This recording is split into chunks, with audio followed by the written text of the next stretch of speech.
السلام علیکم ورحمۃ اللہ وبرکاتہ۔ ہمارے پیش نظر ہے صحیح بخاری کتاب البیوع کا باب نمبر 14، باب شراء النبی صلی اللہ علیہ وسلم بالنصیحۃ، نبی کریم صلی اللہ علیہ وسلم کا ادھار خریدنا۔ اس باب کے تحت امام بخاری رحمہ اللہ نے سیدہ عائشہ کی ایک حدیث نقل کی ہے۔ پہلے ہم وہ حدیث سن لیں، اس کے بعد میں آج آپ کے سامنے 2-3 باتیں رکھوں گا جو امام بخاری رحمہ اللہ کی فقاہت پر بہت بڑی دلیل ہے۔ فقہ الحدیث کے حوالے سے اتنا زبردست جو ایک گہرے غور و فکر والا جو معاملہ ہے وہ واقعتاً اپنی مثال آپ ہے۔ آئیے پہلے حدیث سن لیتے ہیں پھر ہم بات کرتے ہیں۔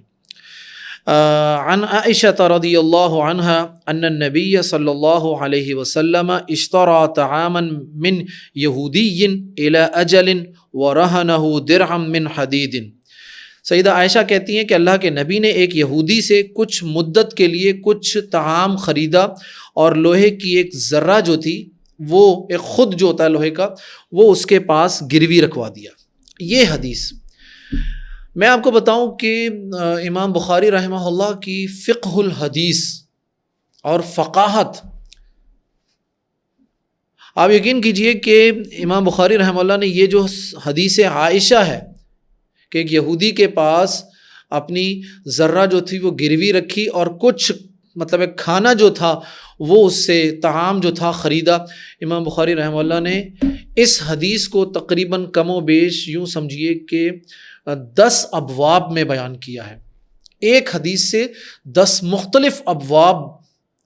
جو ہیں یا 10 مختلف استنباطات کیے ہیں ایک ہی حدیث کے ساتھ، اور وہ زیادہ تر ابواب جو ہیں تقریباً 7 یا 8 ابواب جو ہیں وہ کتاب البیوع میں ہی موجود ہیں، کچھ کتاب السلم میں ہیں، پھر آگے کتاب الکفالہ باب الکفالہ میں ہیں۔ تو آئیے ذرا امام بخاری رحمہ اللہ کی یہ جو فقاہت ہے ذرا اس پر ہم ایک نظر دوڑا لیں تو ہمارے لیے یہ حدیث بھی سمجھنا آسان ہو جائے گی، اس کے بعد مجھے اپنی طرف سے کچھ کہنے کی ضرورت نہیں رہے گی۔ امام بخاری رحمہ اللہ نے یہ باب جو بیان کیا، اس کی تبویب ہے جی کہ نبی کریم صلی اللہ علیہ وسلم کا ادھار خریدنا۔ ٹھیک ہے، اسی باب کو اس حوالے سے امام بخاری کا ایک استنباط یہ ہے کہ امام وقت یعنی حاکم وقت کا اپنی ضروریات کو خود خریدنا، ایک جگہ یہ تبویب دی ہے۔ اچھا جی، بیع السلم میں کسی کو ضامن بنانا، یہ بھی ان کا استدلال ہے۔ بیع السلم میں گروی رکھنا یہ ایک تبویب ہے۔ اسی طرح امام بخاری رحمہ اللہ نے کہا کہ جس نے کوئی چیز ادھار خریدی جبکہ اس کے پاس بالکل یا بروقت کچھ بھی نہیں تھا، یہ بھی ایک اسی حدیث پر ایک اور تبویب ہے۔ اسی طرح امام بخاری رحمہ اللہ نے ایک اور تبویب کے تحت یہ حدیث درج کی، جس نے اپنی ذرہ گروی رکھی۔ ایک اور تبویب ہے کہ یہودی وغیرہ کے پاس گروی رکھنا۔ ایک اور تبویب ہے نبی کریم صلی اللہ علیہ وسلم کی ذرہ اور قمیص کا بیان جسے لڑائی میں وہ پہنتے تھے۔ ایک اور تبویب ہے نبی کریم صلی اللہ علیہ وسلم کی وفات۔ یہی حدیث آپ نے امام بخاری رحمہ اللہ نے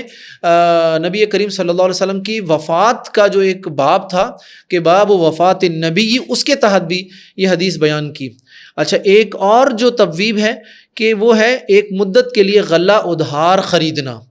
تو امام بخاری رحمہ اللہ نے آپ دیکھیں کہ تقریباً 10 مختلف ابواب میں اسی ایک حدیث کو بیان کیا ہے، مختلف مقامات پر، گویا کہ ایک حدیث سے 10 مسائل اخذ کیے ہیں۔ اور اس کے بعد ایک اور چیز جو بڑی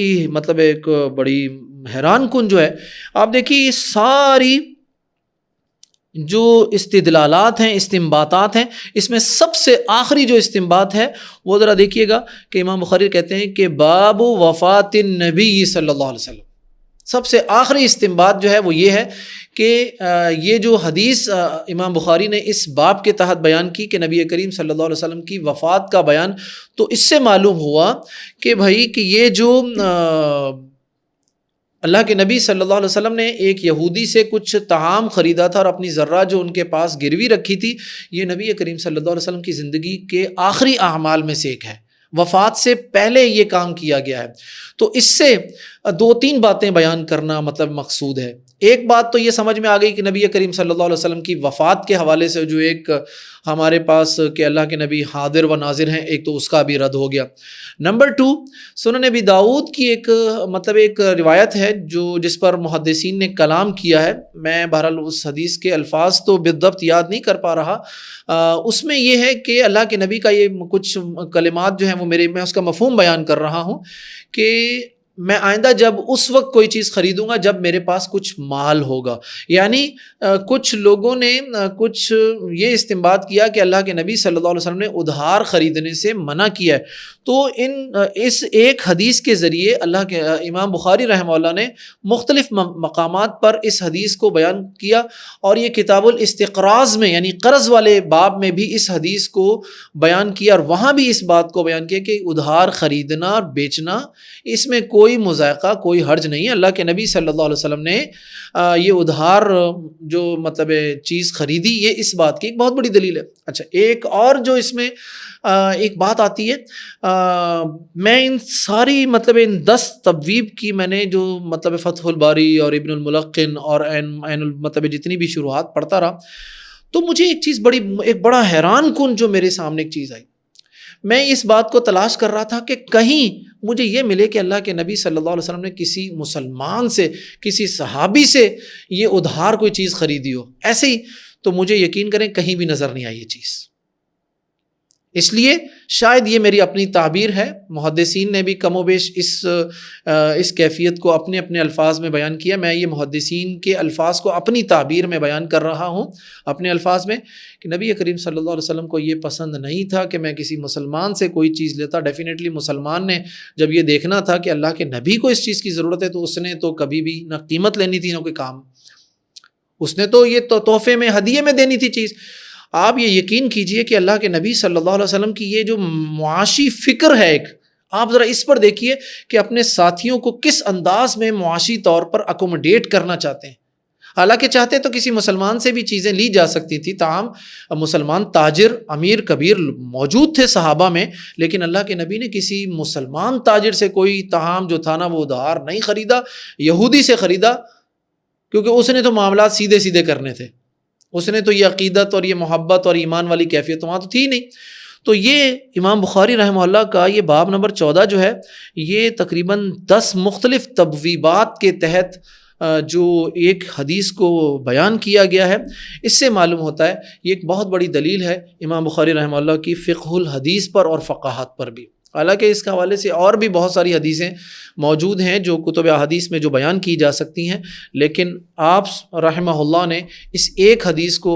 مرکز بنا کر اور اسی ایک حدیث کو مختلف تبویبات کے تحت بیان کیا۔ تو یہاں پر جو موضوع ہمارے پیش نظر ہے اس پر آ جائیے، بات کر لیتے ہیں۔ اس میں جو بات کی جا رہی ہے، اگلی حدیث بھی دیکھ لیں، اس کے بعد پھر ہم بات کرتے ہیں اس پر ایک ساتھ ہی۔ یہ حدیث ہے سیدنا انس کی، عن انس رضی اللہ عنہ انہ مشى الی النبی صلی اللہ علیہ وسلم بخبز شعیر، کہ اللہ کے نبی صلی اللہ علیہ وسلم کے پاس جو کی روٹی و احالۃ سنخۃ، اور باسی چربی لے کر گئے، ٹھیک ہے۔ وَلَقَدْ رَهَنَ النَّبِيُّ صلی اللہ علیہ وسلم دِرْعًا لَهُ بِالْمَدِينَةِ عِنْدَ يَهُودِيٍّ،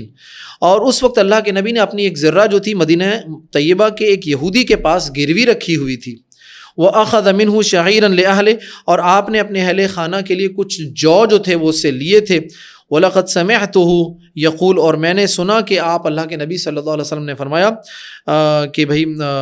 کہتے ہیں کہ مَا أَمْسَى عِنْدَ آلِ مُحَمَّدٍ صَاعُ بر ولا صاع حب وان عنده لتسع نسوة۔ تو یہ جو روایت ہے یہ سیدنا انس رضی اللہ عنہ فرماتے ہیں کہ بھائی کبھی بھی آل محمد، یہ آل محمد سے مراد ازواج مطہرات ہیں، اس سے یہ دلیل بھی ملتی ہے کہ نبی کریم صلی اللہ علیہ وسلم کی جو